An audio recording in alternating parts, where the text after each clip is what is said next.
बदायूं लोकसभा क्षेत्र से समाजवादी पार्टी के प्रत्याशी आदित्य यादव के कई फोटो सोशल साइट्स पर पुनः वायरल हो रहे हैं। कन्याओं के साथ अर्धनग्न फोटो क्षेत्र में चर्चा का विषय बन गए हैं, जिनको लेकर आदित्य यादव मीडिया के सामने आए और अपनी सफाई दी। देखिए, पुरानी व्यक्तिगत तस्वीरें, पुरानी तस्वीरें, कॉलेज के दिन की तस्वीरें हैं मेरे।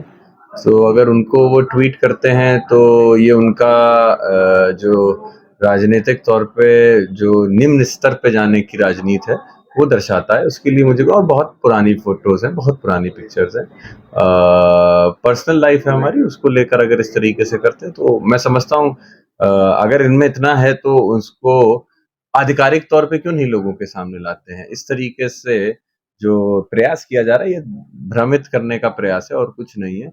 व्यक्तिगत जीवन में कौन क्या करता है, कैसे रहता है, ये किसी का विषय नहीं होना चाहिए। राजनीतिक तौर पे चीजों को देखना चाहिए। मैं देखिए, आज हम लोग पहले तो मुख्य निर्वाचन अधिकारी जो हैं उनके पास, ऑब्जर्वर जो हमारे यहाँ हैं उनके पास गए थे, पर्यवेक्षक जी से मुलाकात की। उसके बाद हम लोगों ने डीएम साहब से और कप्तान साहब से, एसएसपी साहब से भी मुलाकात की।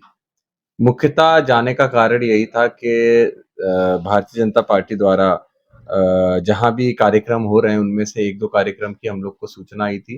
बिना परमिशन के उन लोगों ने एक सभा की थी जिसमें परमिशन भी ली गई थी और प्रशासन ने कहीं भी कोई कार्रवाई नहीं की।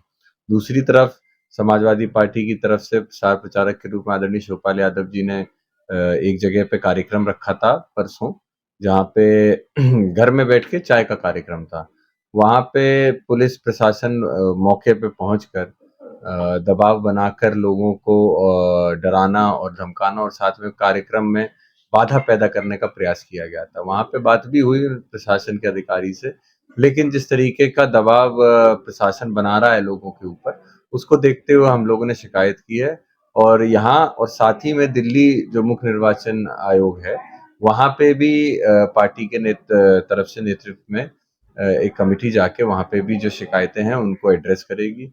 और हम लोगों ने भी यही कहा है कि निष्पक्ष चुनाव बदायूं के अंदर होना चाहिए।